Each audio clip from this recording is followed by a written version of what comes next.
If you tuned into last week's indoor range training video, I talked about the importance of having a good connection on your pistol, having a good consistent grip.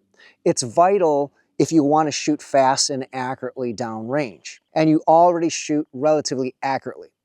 Now what we're going to do is we're going to punch up the speed just a little bit, not a lot, but we're trying to get you to this point where you are not just a normal plinker at the range, you are beginning to shoot more practically, in the sense that if you had a threat in front of you, you're probably not going to be taking single shots at a time, you're probably going to take multiple shots, and you want to do so accurately. So we're going to begin to push the speed. So if you're interested in this topic, make sure to stay tuned. All right, welcome back. This is Myles at Tactical Hyve, and we are at our simulated indoor range. And what I'm going to be teaching you today is to not wait for your sights to settle like you might be used to before you take a shot. What do I mean by that? So a lot of people, when they shoot and they're learning, they take that shot, the gun comes down, and they wait a long time before they break another shot. I actually released a video about this topic about 2 to 3 weeks ago. And this is something you can work very well at an indoor range. You don't need to be doing anything crazy. And so I want to focus on this for this particular lesson. It's going to be helpful if you have a shot timer. This is going to help you begin to push the speed. It's not required, but it is very helpful, especially if you're recording your performance and you want to compare from session to session. So downrange, I have a target. The distance doesn't really matter right now, but we do want to land accurate shots. So you want to pick a distance that is good for your skill level. Don't pick something so big, human-sized silhouette at 3 yards when you know you're going to hit it all the time. Pick something a little bit smaller, but we're not looking for small groups. You know, something where you can get your shot group maybe at about 3-4 yards is decent. So I'm going to load and make ready here. I have a shot timer, but I'm not going to use it right now. Load and make ready. What I'm going to do is demonstrate what we're trying to avoid. Some of you are going to start off this way, then little by little we're looking for progress here. So I'm going to take 2 shots without the timer here. I'm going to take 2 shots and notice the split times in between, or notice how fast or how long it takes me to take that second shot. So I'm here, I'm going to take the first shot and the second shot. Pretty big pause in between. And that's because I had my dot steady on the target downrange. I took that first shot. It came back down and I waited for that dot just to hover here again. So that first shot, your dot is steady. You break the shot. As soon as the dot is here, your front sight, you can already break another shot. You don't have to wait. Unfortunately, if you are learning and you're newer to shooting, it is just natural for us to over-confirm. And this is why we're doing this exercise, so that you can overcome that little speed bump here. So I'm going to present, and I'm going to do this a little bit faster now. So that was faster than my previous rep, but still there was a pause. You might not be able to pick it up, and this is where the shot timer is going to come in handy. So here I'm going to use the timer and then capture the actual split time.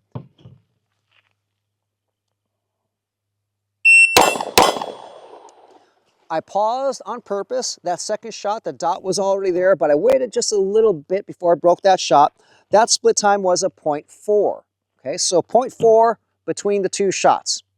That can be my baseline. I can do it a few more times. Now what I want to do is I want to shoot faster, as fast as I can, while maintaining accuracy. So that was a 0.4. If I can pull the trigger quick and now it goes to a 0.15 and I'm missing, that's not what we want. So I want you to gradually increase the speed.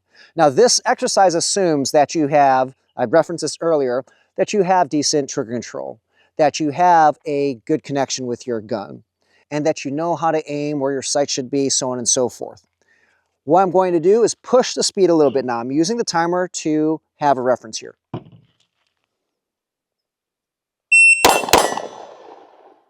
So that was a little bit faster. That was a 0.28. Can I go faster? Yes, but I'm just gradually increasing the speed, and notice the accuracy is still there. So how I would approach this is I would get my baseline. Maybe it's 0.4, like that first run. 0.4, 0.4, and maybe I do that a few times to ensure that's my baseline. Then when I'm trying to push the speed, maybe you get to 0.28 and you're still accurate, which is great. Don't immediately try to push the speed. What you want to do is try to remain consistent at that 0.28 or around there while maintaining accurate hits. The whole idea is we don't want our accuracy to fall apart for this exercise. Get to the point where you can shoot faster, have shorter split times, but you can still hit your target. The key here is to learn how to use your vision to tell you when to squeeze that second shot. Or as you get better and more experience, you're going to take 3, 4, 5, 6 shots at a time.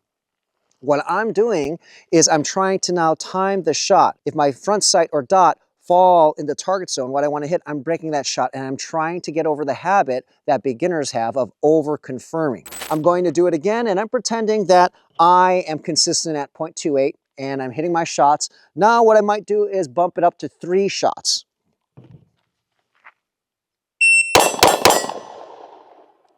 Okay, so I took 3 shots, they're accurate. What are the split times? So 0.22 and 0.28. So roughly the same, okay? One was a little bit faster, but the idea is I'm still consistent. I can do 3 shots. So now I might graduate to 4 shots, 5 shots, 6 shots at that split time. And that will allow me to get accurate hits. And the more I'm able to do that in a row, let's say you're able to do 6 shots in a row at that 0.25 split, I'm just splitting the difference there, 0.25, and you're able to do that 10 times in a row, that's a good sign that, okay, maybe you're at a point where you can try to shoot a little bit faster and try to now get to 0.2 or even faster than that, the split times. And this is where a timer becomes very handy because you have the data to check and see if you're improving, and you can hold yourself accountable. Now let me demonstrate this doing 4 shots. And I'm going to do this in a way that I'm not waiting for my dot to stay there for a long time or my front sight. That's the key here. You want to be accurate, but you want to begin to build some speed. So we're doing this in baby steps here. I'm gonna do 4 shots here, use the timer.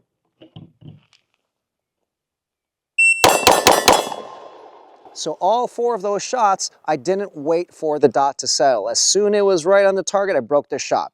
And that was, the fastest split there was a 0.21. So I'm maintaining that split times, or the split times in my previous rep, that was about the, if you cut the difference, split difference, it was maybe about like a 0.24, 0.25. But for this particular exercise and what we're trying to accomplish, I'm just gonna lump that up pretty much the same split times. I can go faster, but now let's say I begin to miss. So take a look at this here. I'm not gonna even time this. I'm gonna take 3 shots this time. I missed the last 2 shots, and maybe the split times are faster. I look at my times and it's like, okay, it's a 0.15 and I'm missing. What does that tell me? I need to back down a little bit because I'm outrunning my headlights and I'm missing the shots. What I covered is just a simple way to build speed when you already have a good grip, decent trigger control, you know everything about vision. You now need to begin to learn how to shoot sooner and not necessarily wait for your sights to settle, completely settle before breaking a shot. I hope you guys liked the video. Let us know what you think in the comments, and I'll see you guys next week.